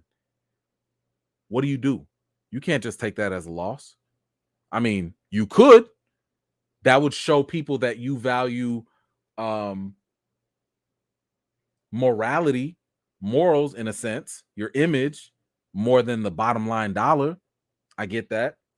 And I get some people would say like, hey, he hasn't been proven guilty yet, so WB should just stick with him. And I'm like, here's the problem with that. Let's say Ezra is completely innocent about everything. Well, Ezra is not innocent of like everything. Maybe let's say Ezra is innocent of some of the accusations of grooming. Maybe. But that still doesn't change the fact that Ezra is constantly getting arrested, that Ezra assaulted people on video, that Ezra has, threatened people and all that. That stuff doesn't change.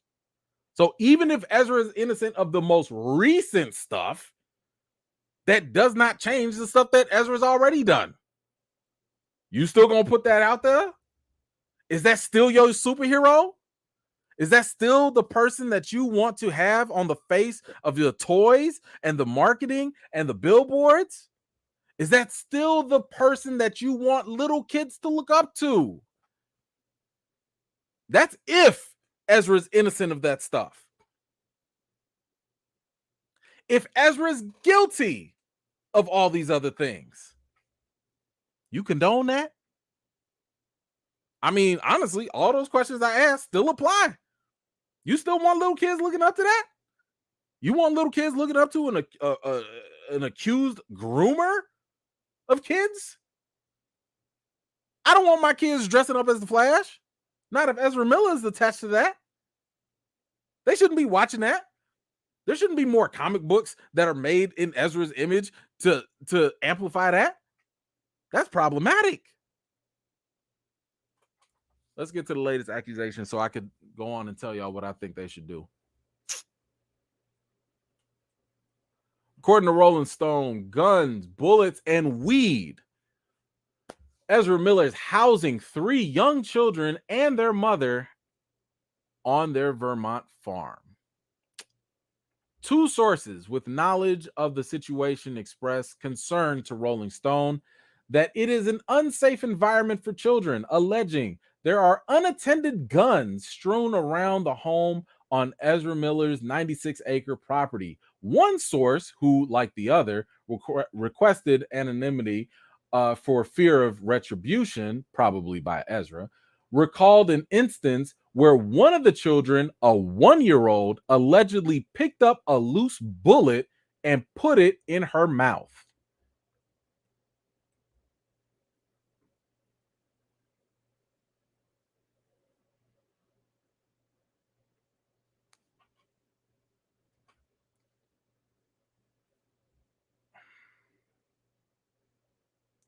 This is the same farm that we just heard in the second accusation last week that Ezra was trying to coax, allegedly, the 11-year-old. Hey, you like horses? I'll have some horses on my farm. You can come to my farm. Yeah, come on to my farm.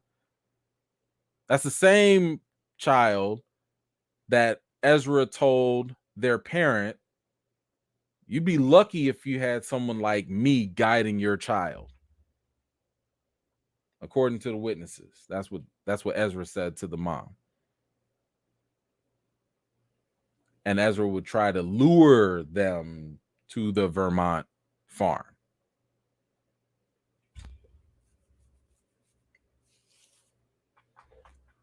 I'm not going to go through the back and forth on this because apparently in this whole story, the mother and the children that are on this farm, they believe Ezra is protecting them. Ezra is great. Ezra is wonderful. Okay. All right. That is what they believe. I don't know if they've been groomed too at this point. I don't know if they've been coerced brainwashed. I don't know. Maybe they do believe it. I don't know.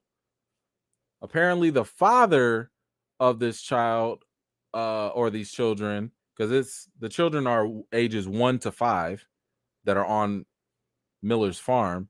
The father is basically trying to do all the legal action to get them off the farm, to get them away. It's pretty much the same old, same old. Same old, same old. People were saying that Ezra has used violence, threats, smoking weed, doing drugs all in front of the children, leaving weapons all out in the kitchen or in the area. Now, according to Miller and them, they lock these things up, but how does a little kid get a bullet in their mouth? What? Ain't there some? Oh, I'll say that it was exhausting just reading this article. I'm not going to go read through the whole thing. That was basically the gist of it. That basically these little kids that Ezra is protecting, they are exposed to drugs and bullets and guns all around. That's the latest that Ezra is doing. Now, with that said, it has been reported that WB has no plans to work with Ezra Miller after the Flash movie. Great. Wonderful. But what are you going to do about that Flash movie? That's nice that y'all don't want to work with Ezra after that. Okay. But what you going to do in the meantime? You still got a whole movie that you ain't said 2 words about. You got a whole actor that's out there doing God knows what to who and where. What you going to do? Let me read what the report was from. This came from Deadline. And let's hear what WB.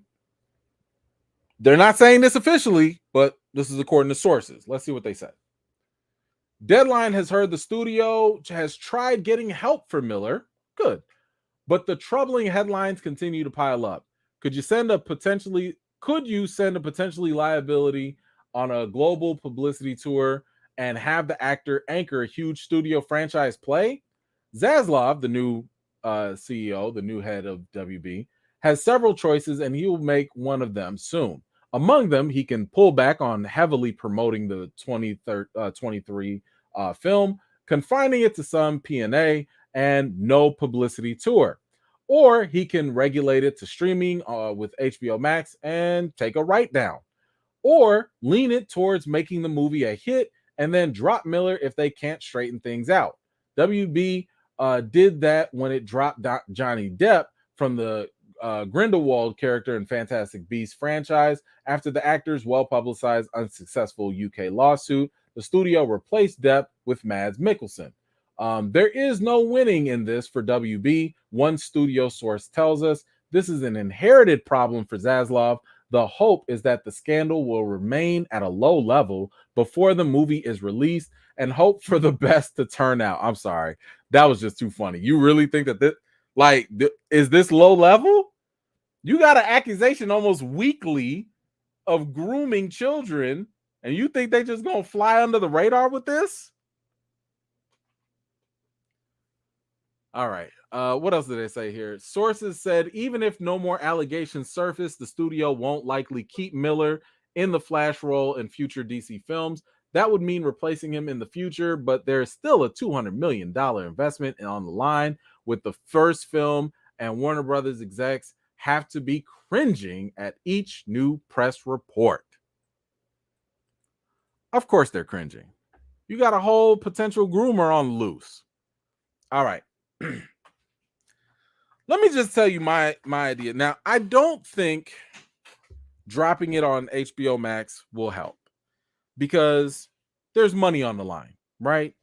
This is not a situation where if you recast, you could do this successfully, because recasting really means you got to put like another $150 million into this.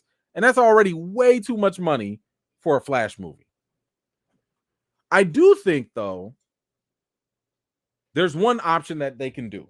And I think it's the best of both worlds. So hear me out on this. I think the best way that WB can actually address the Ezra Miller situation is, one, you need to come out and make a statement. One, you have to say that, look, you know what? We have tried, say this officially, by the way. We have tried to get Ezra Miller the help that Ezra Miller needs. We have not been able to get in touch with him, whatever. Just say that you've tried. As long as you say you've tried, you now can start to separate yourself a lot easier from the actor and their actions. Then you can also say that the accusations are troubling and that if proven true, you don't stand by them, you don't condone them, etc. Cool. Show that you have a heart. Show that you have a moral conscience and that you are not just in it for the money. We know you are, but just say it so that at least it's public record. Third thing, don't drop this on HBO Max because you're going to lose all your money. You're going to lose the money. I know you can do a write-off or whatever. This is what I would propose that you do.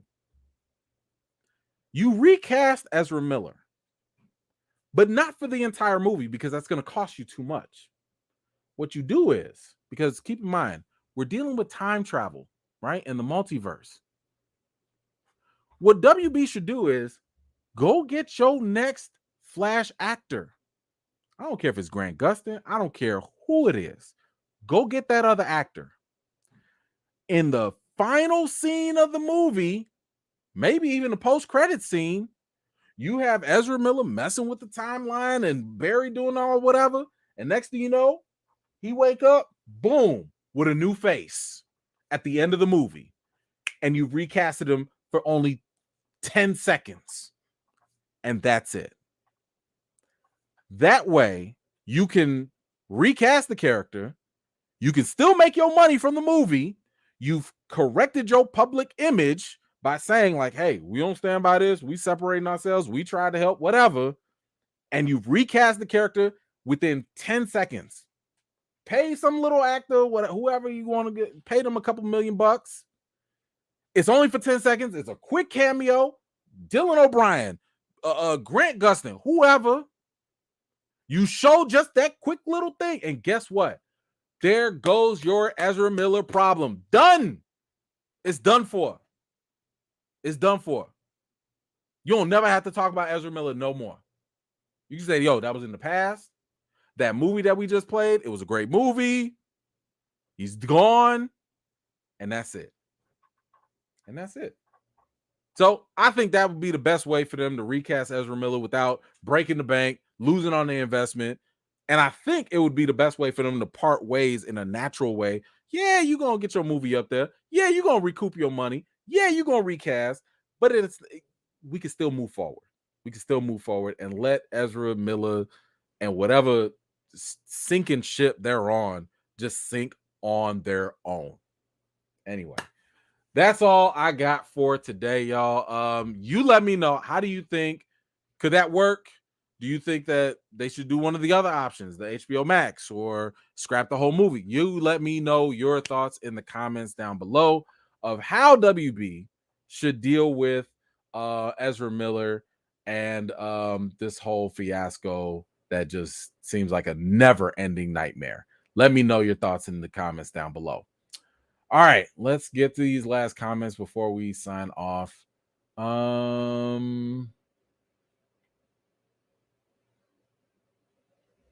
Okay, hold on. Chris, thank you so much. Which Marvel movie would best fit the Wachowskis? Ooh,